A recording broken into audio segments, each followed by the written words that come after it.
Original ট্রুথে আপনাদের সবাইকে welcome জানাই। আগের পর্বগুলির মতো এই পর্বেও আমরা আরও অনেক প্রত্নতাত্ত্বিক নিদর্শন থেকে প্রমাণ দেখব। চলুন আমরা প্রমাণ দেখি। প্রমাণ নম্বর 11। এই মানদণ্ডের ওজনটি প্রাচীন পারস্যের নিজনগর রাষ্ট্র থেকে পাওয়া এবং এটি 3টি ভাষায় খোদিত করে লেখা আছে। আমি দারিয়াবস। মহান রাজা দারিয়াবস বাইবেলে পার্সিয়ান রাজা হিসেবে এজরা 4 অধ্যায় 5-এর অংশে লিপিবদ্ধ আছে। এই পাথরের তারিখ 500 খ্রিস্টপূর্বাব্দের এবং প্রায় 10 পাউন্ড ওজনের। এটি ডায়োরাইট দিয়ে তৈরি এবং এটি এখন শিকাগো বিশ্ববিদ্যালয়ের ওরিয়েন্টাল ইনস্টিটিউট জাদুঘরে অবস্থিত। প্রমাণ নম্বর 12।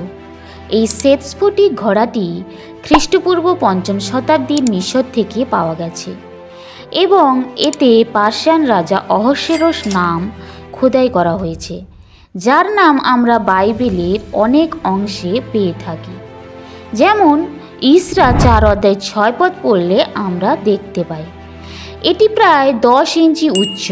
এটি এখন নিউ ইয়র্কের দ্য মেট্রোপলিটন জাদুঘরে অবস্থিত।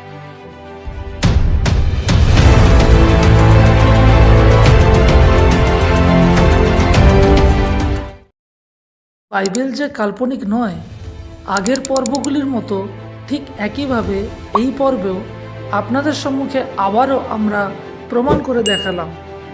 সত্যি বাইবেল সম্পূর্ণ সত্য একটি পুস্তক। যারা বাইবেলকে কাল্পনিক বলে মনে করেন তারা কোনো প্রমাণ ছাড়াই কাল্পনিক মনে করেন, কিন্তু আপনাদের সম্মুখে প্রত্নতাত্ত্বিক নিদর্শন থেকে আমরা একে একে প্রমাণ করে দেখাচ্ছি। আরও অনেক প্রমাণ নিয়ে আপনাদের সম্মুখে হাজির হব। ততক্ষণ আমাদের সাথে জুড়ে থাকুন। ধন্যবাদ সবাইকে।